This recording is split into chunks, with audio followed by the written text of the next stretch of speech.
fastest show in sports. The NBA Finals is finally over, and Mike, I can tell you, finally, after all this and everything we've been through, I was bored silly.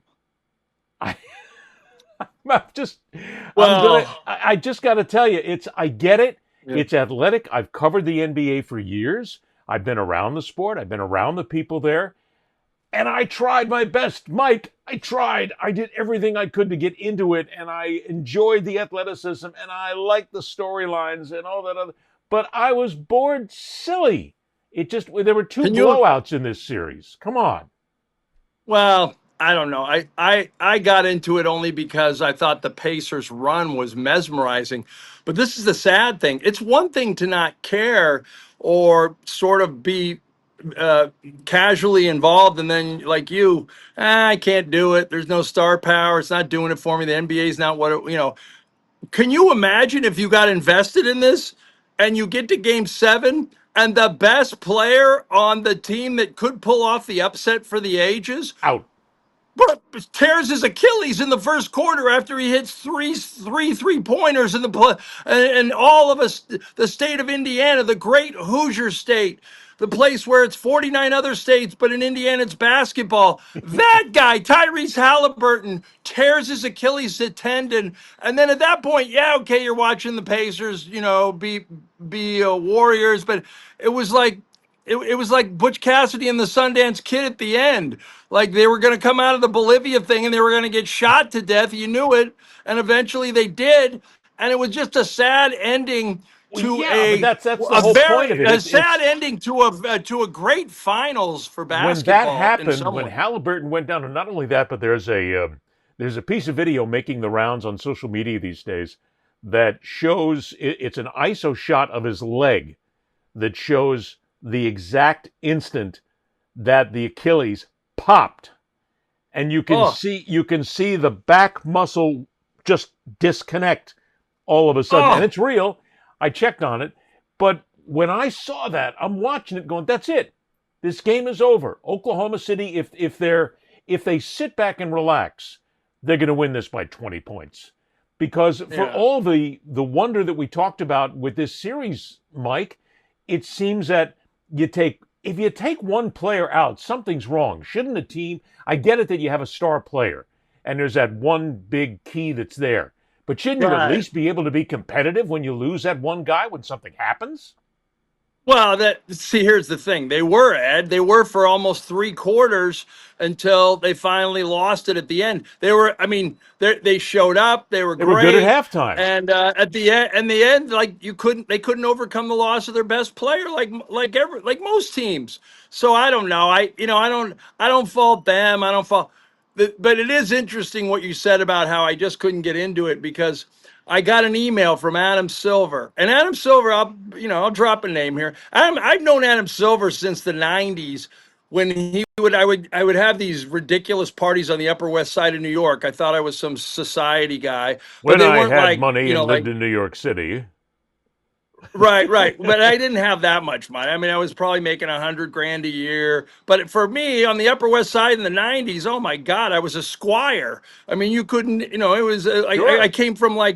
I came from Trailer Park, Sacramento, and where I thought a good meal was Sizzler, to like the greatest city in the world, and all of a sudden, I'm on the Upper West Side, and I'm inviting, at that point he was head of NBA entertainment, but he was a single guy. He would show up at my parties. Shoot, Spike Lee came one night. Philip Seymour Hoffman came one night, although not to see me. There was another person in an apartment away from. We had a dual party, and she was head of his play company. You dropping names like crazy here. Look at. But anyway, so Silver, nice. I've known him for I could walk up to Silver at a game to this day and go, and we will catch up over 10 minutes. It doesn't matter unless he's got an interview with NBA China or NBA Italy. He'll give me time. He sends me an email, except it's not an email to me.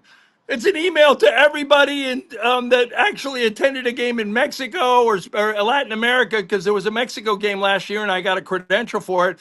And it was in Spanish and it was saying, welcome to our NBA new generation. And it's all in Spanish. And I'm going, oh my God, now I'm just like the NBA fan that Adam Silver wants to convert from Latin America. And they're so desperate because They really are in a tough situation. This has not happened to the NBA where their star power has faded so quickly and so fast since Michael Jordan retired for the second time, and all of a sudden you had a literally a finals with a 50-year-old David Robinson and a rookie boring guy Tim Duncan, and the center for the Knicks was Chris Dudley and Herb Williams because Patrick Ewing was hurt. So that was 1999. You're looking at 26 years later. The NBA is in a real transition here with these new stars, and I think they're in good shape, but it's going to take a while for these guys to catch on. And they're not going to catch on if they keep ruining their Achilles like Jason Tatum has, like Damian Lillard has. I mean, it's amazing that these guys have, and then in the finals a few years ago, maybe it was 6 years ago now. I mean, I remember Kevin Durant's Achilles went out. Have you ever had an Achilles go out? No, I have not. Nope. I haven't either. I've had a knee, I've had ACL a knee couple of replacement. knees separate from time to time. I've had both my knees break at one time, and I've had them fixed. Yeah, so I've had ACL surgery, all Yeah, that. me But I too. remember Kevin Blackistone, great guy. You probably know him or Yeah, know of his name. He great sports journalist. He still does a column for the Washington Post, teaches journalism in Maryland. And but at any rate, Kevin was still working for, I think, the Dallas Morning News at the I time. think it was We were in Dallas Morning News. Indianapolis. Yeah, I mean, we were playing media basketball during an off day in the finals one year in the Pacers practice facility, and all of a sudden you just heard this pop, and there was nobody around. And Kevin went down and he looked around and he goes, "Who hit me? Who hit me?" And he felt like he was kicked by a horse. His Achilles just popped on it by itself, and he said it was the worst pain, and he can't even imagine it. And so, at any rate, I can't imagine what Tyrese Halliburton felt in that moment. And now that there's an ISO out there, crazily enough, I'm such a sick bastard. I got to go see yeah, it. you got to go find it. Yeah, you have to because you can see it right away. But that brings up the next issue here with the NBA because we've talked about the star power here. It doesn't make a difference. I mean, the Yeah. NBA is going to make billions of dollars regardless of anything we say here. The NBA finals are still going to make a ton of money. All the teams are going to make money. Internationally, globally, it makes gobs of money. But at the Yeah. same breath, can they now overcome the and I can hear it now. People are going, wait a minute, Ed, when you say they don't have star power, you're missing guys like SGA and Halliburton. No, I'm not missing them. But are these players the star power that the league needs right now as it transitions to an entirely different kind of league, an entirely different kind of game? I don't know. Again, it comes down to the basketball purist will love it. I mean, it doesn't make a difference what you do to the game. They're going to love it. But you still have to attract that casual fan, that average fan. And I'm not sure without having a little more star power, if they're not going to have a few years, I don't want to say down years, but maybe years where they're not as important to the overall sports conversation. Yeah, that could be. I don't know, only because, and maybe I'm biased because, the NBA was where I made my bones in sports Yes, you writing. are biased. Yes.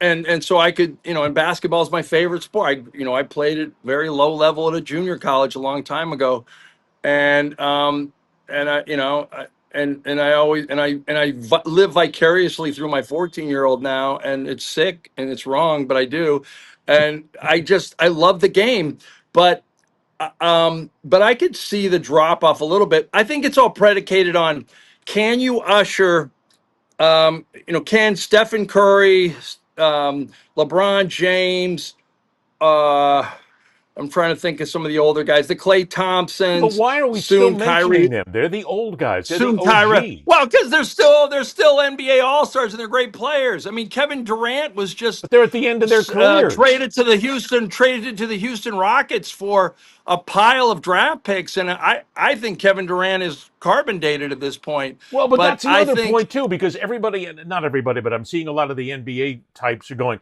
hey, Kevin Durant went to Houston. Houston has immediately made themselves a contender for the NBA championship next season.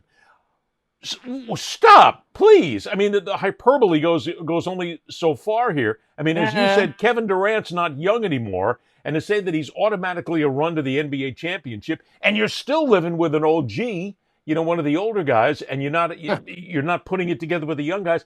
It just seems to me that that's bullshit. That's all, folks.